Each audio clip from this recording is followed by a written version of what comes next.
about ready then? All right. We're ready when you tell us we're ready. All right. Okay. Well, I'm glad you're back. I'm glad I'm back. I went and ate way too much for Thanksgiving, but that was my plan. And we have a family tradition that we've carried on for quite some time. We have so much food till nobody could eat it all, because what we decided a long time ago, we'll just go to Western Sizzling and let them cook and wash the dishes. We'll go eat, then go home and take a nap. And so that's our family tradition, and it works really good. And I haven't washed a dish afterward for quite some time. I'd like for you to think back. Now this is a little different, having a short session like we do here, and then break for a week and then come back. When you get old, you'll figure out that sometimes you can forget things that you did last week. Now, I can remember things I did 70 years ago, but I can't remember what I ate yesterday morning for breakfast. Well, I didn't eat yesterday morning for breakfast, that's right.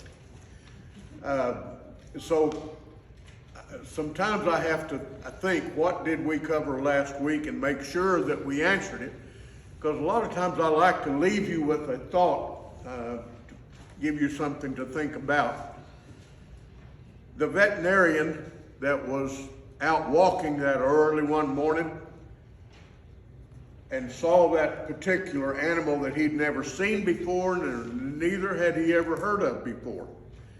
And that veterinarian described exactly this animal. Now, I'm sure you've never seen this particular, it's in stone.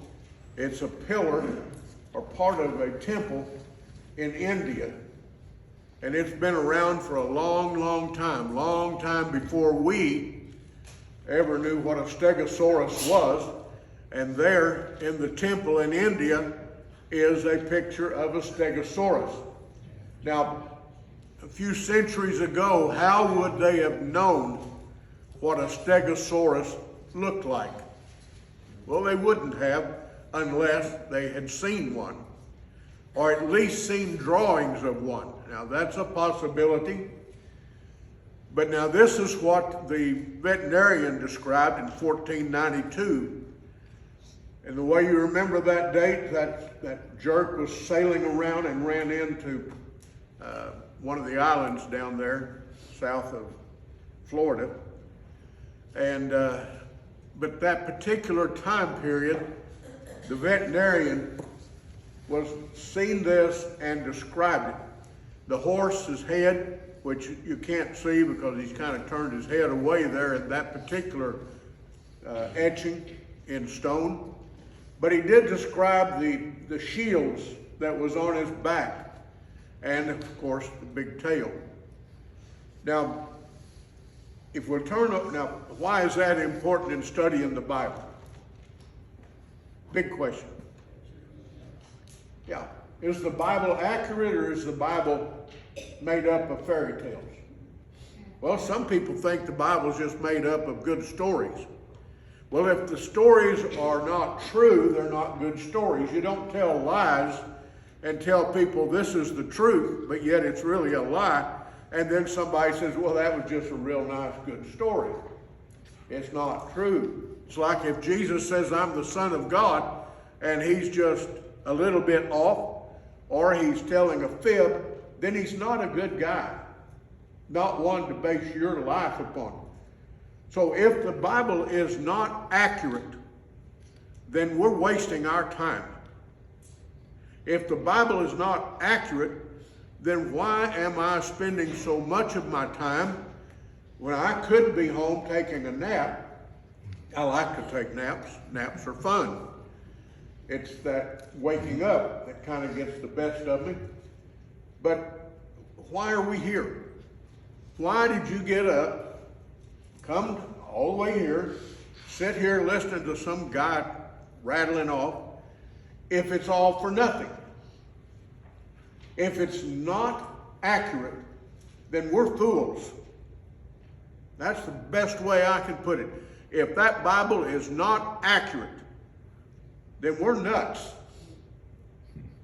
And Paul says in 1 Thessalonians 5:21, I think, 5:21, says, prove all things. Hold fast to those things that are accurate. Now, not everybody wants you to prove. Some people say, well, it could have been that way, it might have been that way, probably just somebody writing a good story. Paul says, He says, you prove it. So the Bible is there for us to prove. If not, Paul wouldn't have said it, because he said it by inspiration of God. And so these things that we see in the scriptures, I hope you're over at Job chapter 41.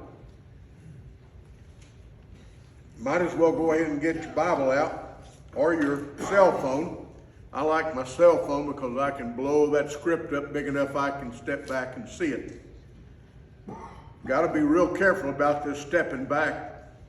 I was just telling him, I preached over in Cordell one time, and it was one of those big wraparound pulpits. You had to step up into it.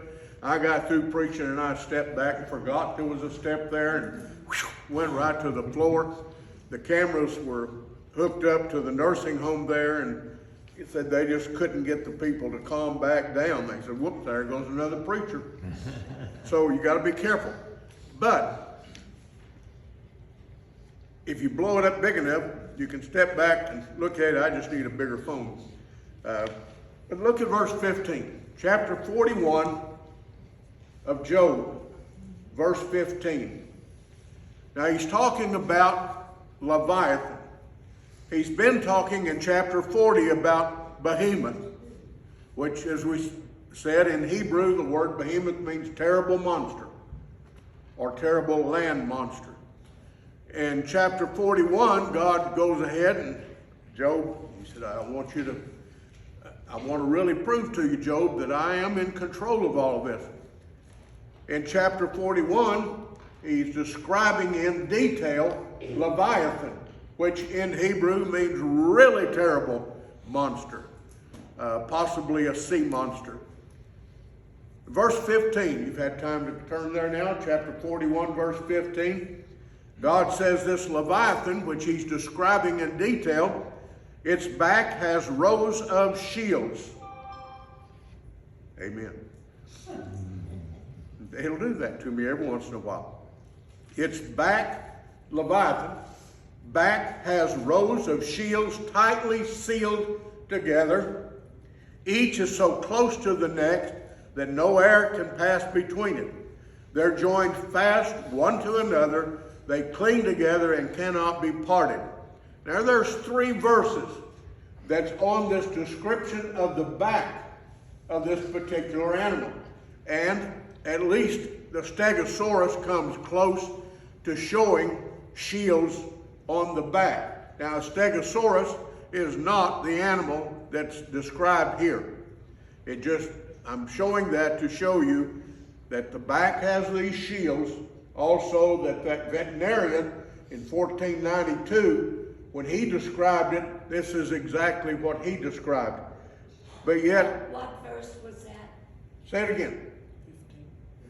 15, 16. What verse? What verse? 15. Oh, verse 15? Okay, thank Yep. you. Chapter 41. Now you got to speak up because I'm hard of hearing. Or throw something at me. Donuts are good. Throw donuts.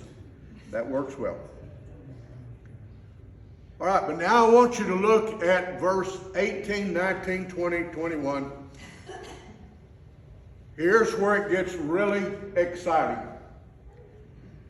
Now I'm using NIV. King James says sneezings. NIV says it's snortings. That's close. Both of them describing basically the same thing.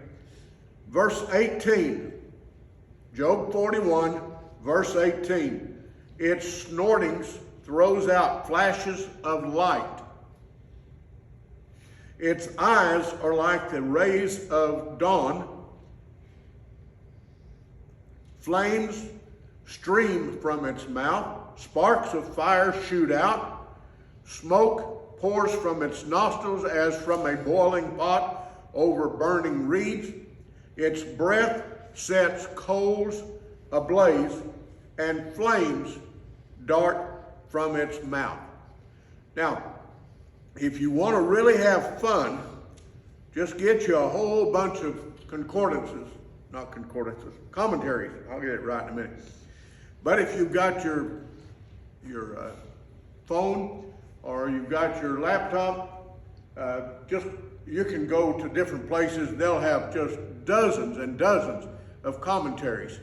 And it's a hoot to read commentaries about Job chapter 40 and about Job chapter 41. The reason it's so comical is because they're not paying attention to what God says. They're trying to figure out some way of sliding past this without being too ridiculous. Now, a real good teacher at Sunset School of Preaching, and he was a good friend of mine. He had the best class. I can say that because most all of the teachers at Sunset when I was there are no longer alive. I'm 73, and I think I was there when I was 19, 20. See, I told you I had a bad memory. 20, 21, somewhere in there.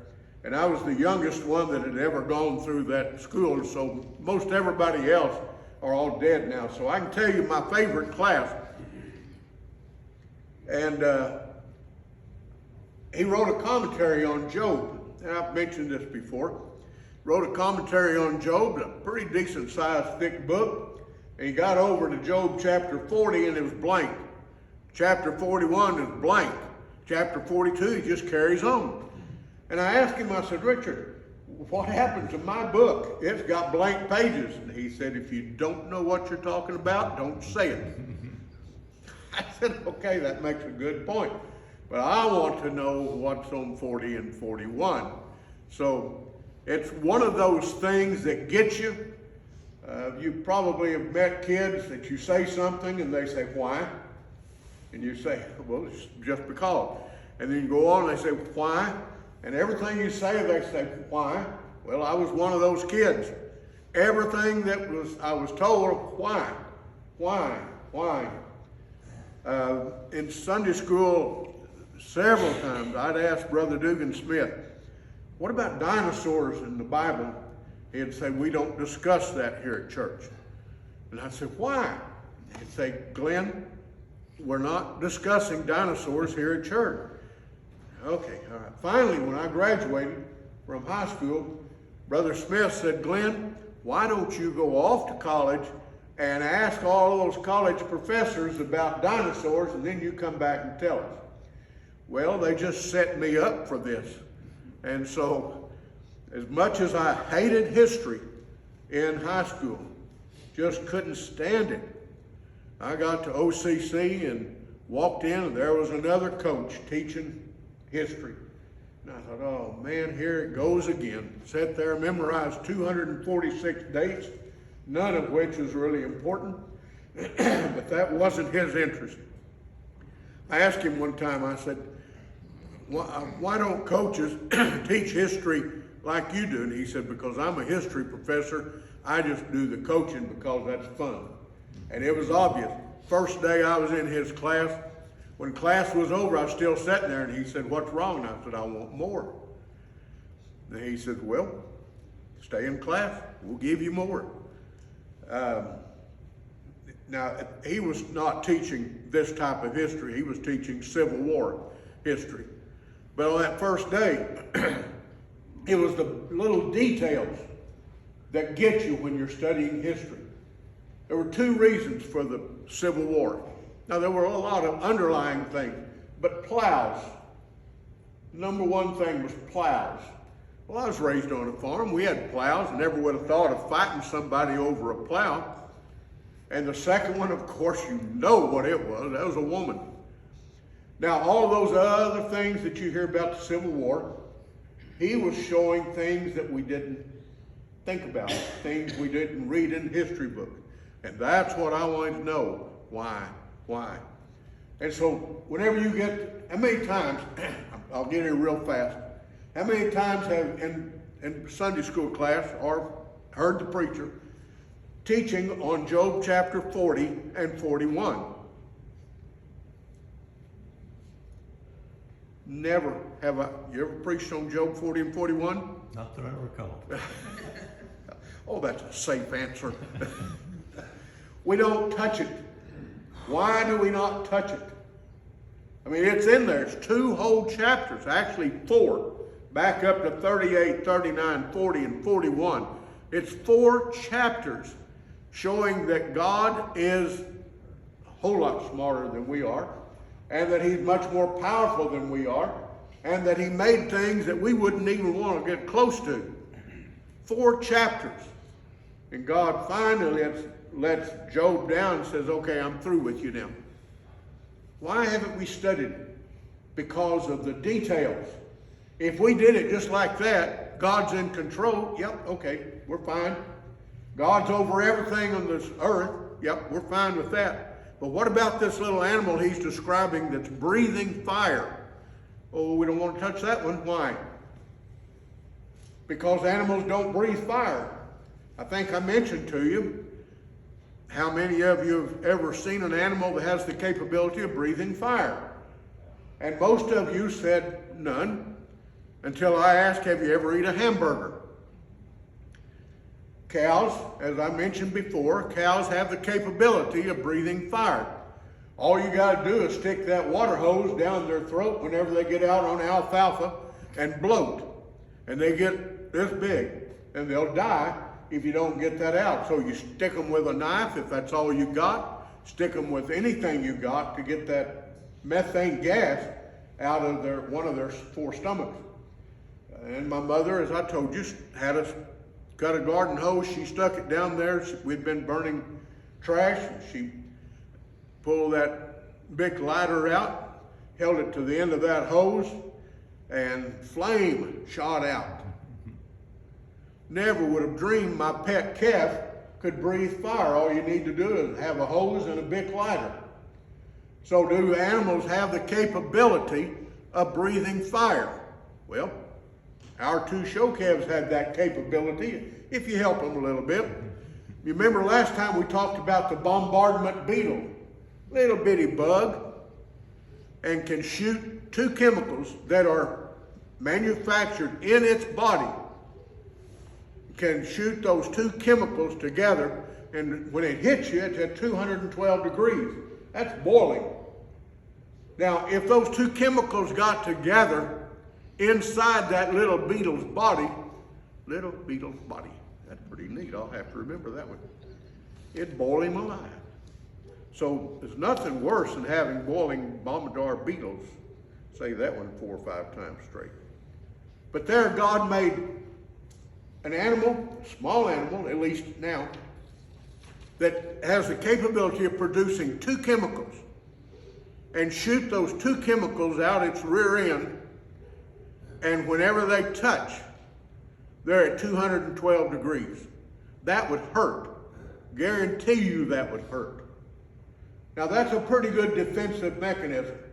212 degrees liquid coming out of a bombardment beetle. Have you ever seen one, a bombardment beetle? Come on, it's either or No, we don't see them. Why? I don't know, they may not be running around. They may be running around and you just don't go around picking up beetles and turning them and looking at them. Maybe that's what the deal is. But they're out there. Just because I haven't seen one, just because I haven't heard anybody talk about one, doesn't mean they don't exist. And so whenever it's talking about an animal that can now throw flames out its mouth, have you ever seen one? No. But does that mean they don't exist or did not exist in the past? No. Just because I haven't seen it. I've never seen a kangaroo. And if somebody were to come up and tell me all a description of this kangaroo, I would think they were talking about a brontosaurus. Just because we haven't seen one or we haven't picked one up doesn't mean they don't exist. How many of you have ever seen a Komodo dragon in real life?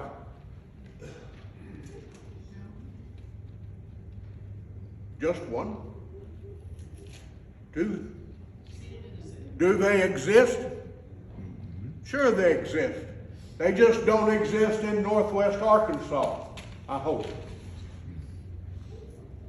Alligators don't exist in northwest Arkansas. Found out they exist in southwest Oklahoma. They exist all down that Red River.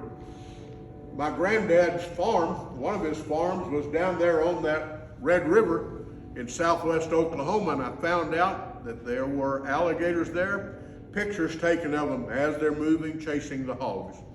But anyway, you can go look it up, Jackson County, Oklahoma, alligator.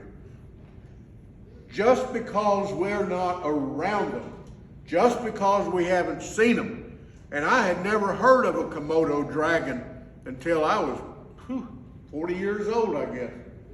And then whenever I heard what they were and looked at videos of them, I had a hard time believing it.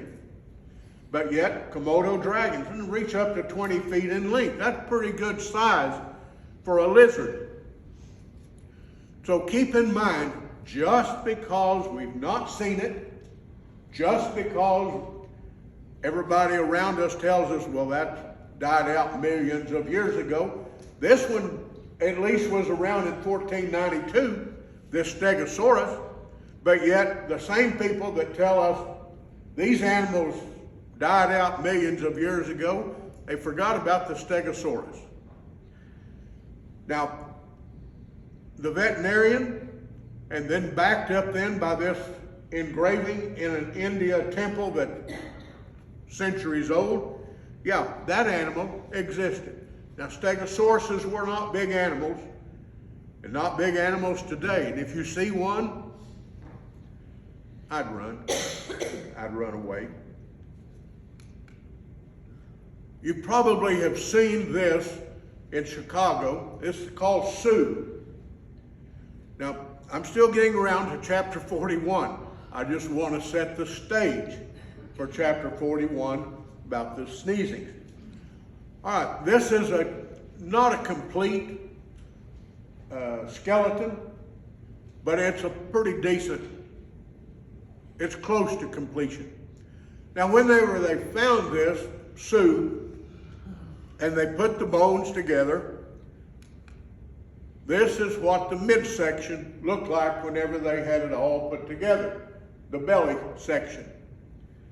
There were other bones around whenever they dug this one up, but they didn't know what to do with those other bones. And so for several years, Sue has been standing there with this arrangement of bones. They finally figured out Sue's supposed to have armor on her belly, or his belly. I don't know why they call it Sue.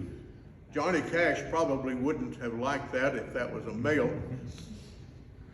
But now, finally, we come to the conclusion that this particular dinosaur skeleton had a skeleton on the breastplate, on the stomach, covering the stomach.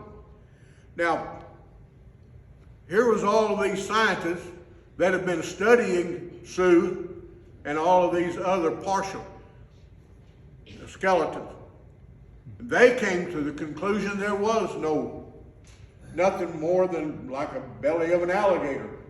It was just there.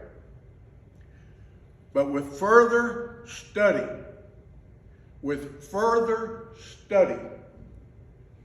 they found out they didn't know what they were doing. They were guessing. And the bones were there. All they had to do was put them together.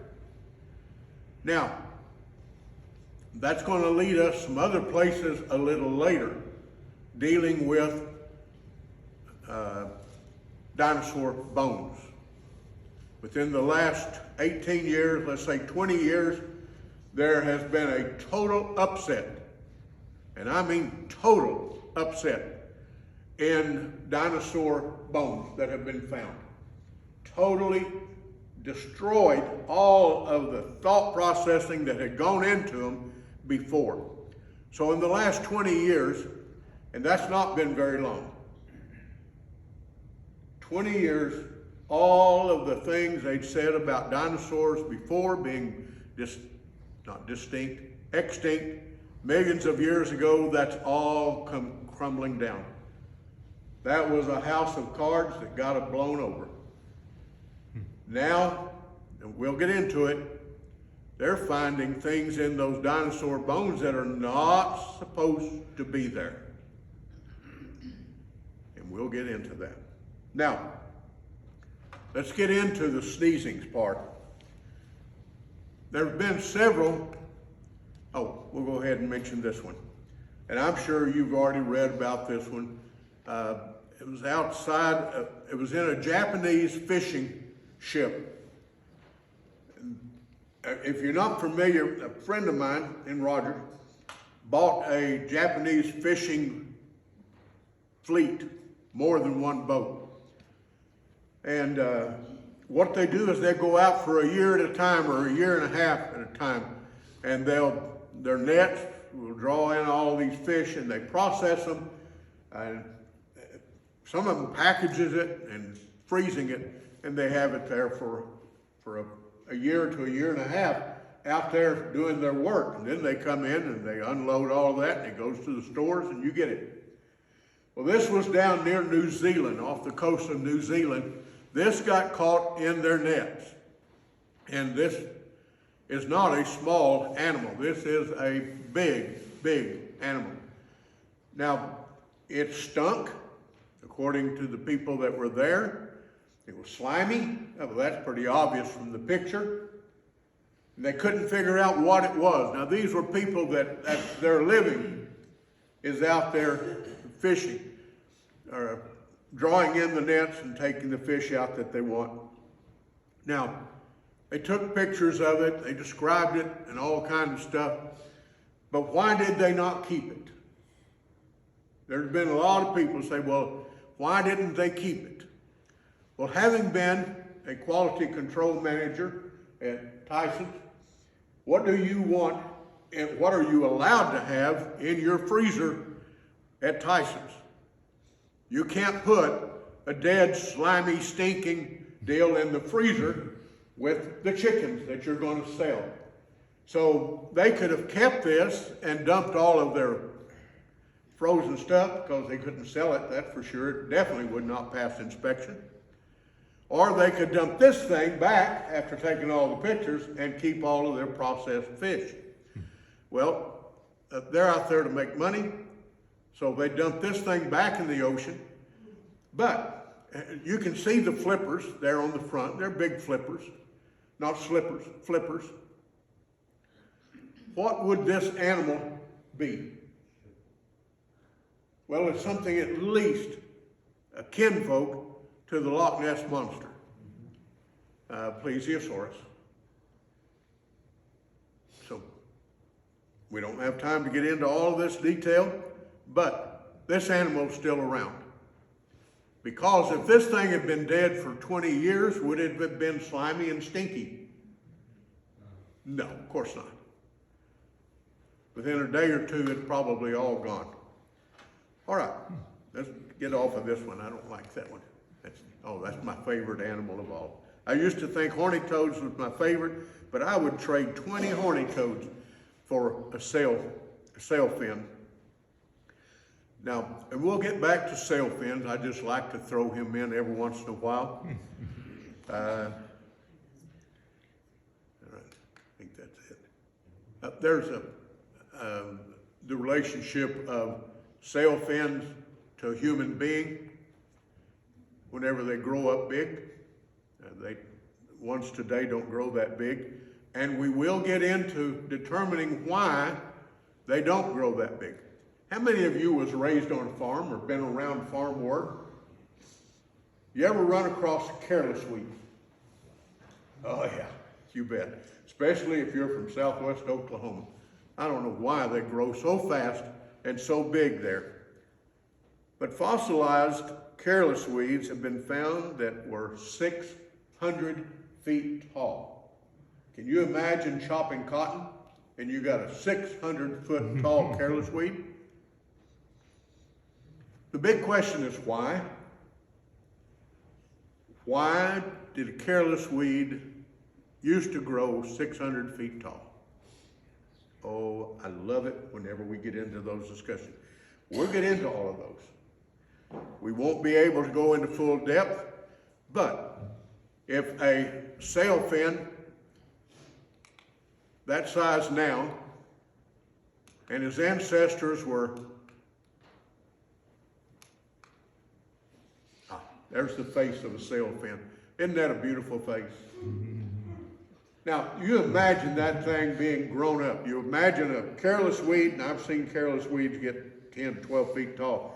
You imagine a careless weed could get 600 feet tall. Now we've got a sail fin, that beautiful face like that. Look at that smile. You imagine that thing. Yeah. Getting as big as its ancestors there. There he is again. I like sail fins. I don't think I would want one that big, but I like the small ones. All right. Now, let's get on here to, we'll leave him there. That one looks a little better than that slimy one. Got to turn my Bible back on.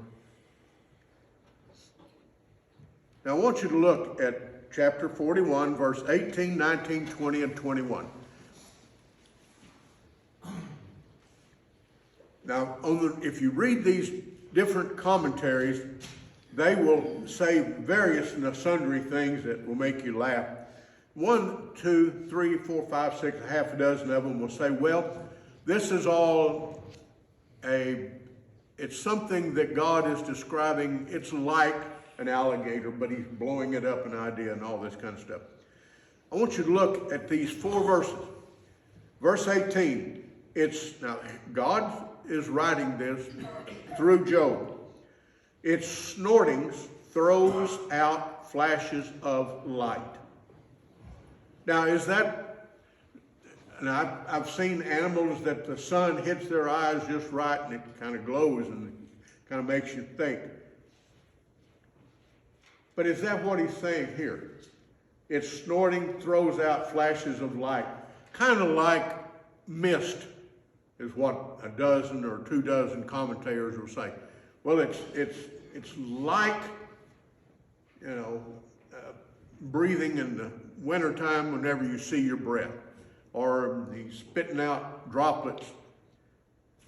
Now, its eyes are like the rays of dawn. Look at the difference in the 2.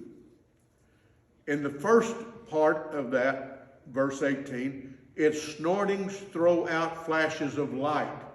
Not like something else, but it says its snortings throws out flashes of light. Its eyes are like the rays of dawn. Verse 19, flames stream from its mouth. Sparks of fire shoot out. Smoke pours from its nostrils as from a boiling pot over burning reeds. Its breath sets coals ablaze, and flames dart from its mouth. Twice there, we see this. He's describing it, and he gives a description, and he says it's like something. It's like boiling pot with smoke coming out of it.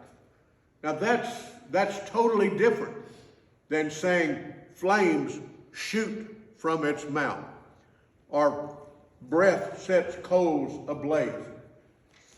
What I want you to see there is that in chapter 41, 18 through 21, there are statements there that are made that are, this is the way it is.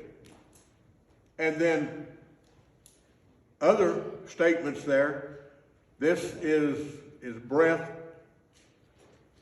is like a boiling pot. with the smoke coming up. There's two different kinds of statements. One is, this is the way it is, and the other is, this is like something else.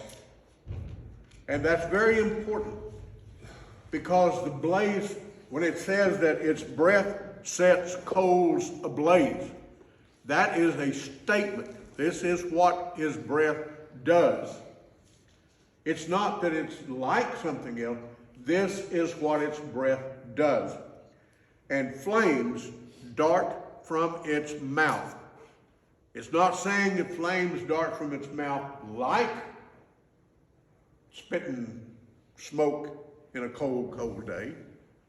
It's telling this is what it does. So this particular animal is going to be different than something that you're going to raise on the farm. We know that. We're going to see a little bit later that it comes up out of the water and crawls across the mud and leaves, like taking a rake and raking it through the mud, it leaves the marks as it's crawling through. And you say, well, now, wait a minute, that's silly. I mean, you take any of these lizards and they got nice, smooth, do they? That's another one of those, think about it. Go look at, most of you've got internet, you can look up, just look up lizards with bellies that are not smooth. I don't know what you would look for. Are all lizards smooth on the underside? This one, Sue, is not a smooth belly on the underside. Sue, up there in Chicago Museum, shows that it had a framework underneath. Well, are any of them running around today that would have, if you drug it through the mud, would it leave marks in the mud?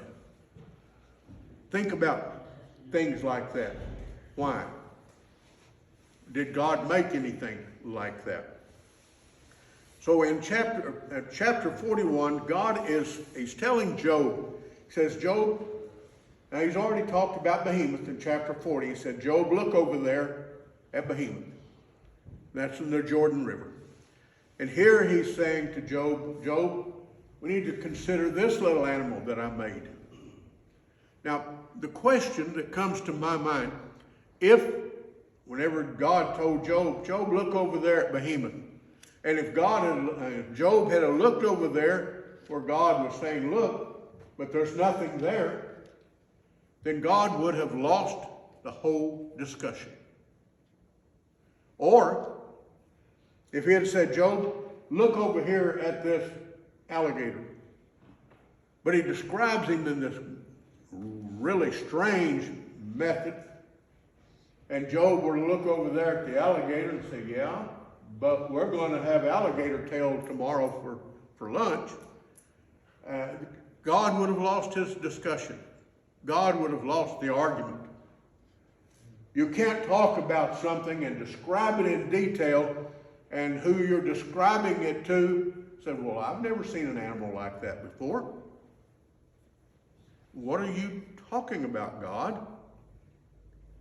You're describing this thing that shoots out fire, but I've never seen an animal that shoots out fire. You're talking about an animal that the bravest of us would just go over there and throw rocks at it and wake it up. You're talking about an animal here in chapter 41 that if it raises up, our strongest men faint dead away. I've never seen that, God. I'm not sure that we're talking on the same God. You know, you're describing something nobody's ever seen. No, I guarantee you, God is not stupid. You're not even stupid enough to have that kind of an argument. I want you to look at this ferocious animal, an animal that can just take a body and rip it in two and suck the insides out of it. We used to play with them. We used to play with animals that would grab a hold of it, of what it wanted to eat, and would just break it in two and suck the guts out of it, stomach, insides, and everything. And we used to play with them. Daddy bought a truckload of them, and drove through the alfalfa patch and just dispersed these things. And we'd get out there and walk through the alfalfa patch, and we'd have these animals all over us. The most ferocious animal that I know of is not a Komodo dragon. What's one of the most ferocious animals that comes to your mind? A praying mantis. We used to walk around, you know, they were all over us, just covered us. And if you saw one of those things, they kill birds. A praying mantis can kill and eat a bird. A little bitty praying mantis. They are ferocious. If those things were 10 foot tall, whew, you'd want to get away and get away fast. Now, I'm saying all this because we're building up to something that I'm not just standing up here flapping my lips. We're building up to how this can happen. And we're going to look at several things, like the 6-foot careless weed. Okay, I think our time is up. Questions? We got a minute or two? Come on. No questions? All right. I'll have lots of questions for you. No, we're not having a test. We're not having a test. Maybe. All right, let's go.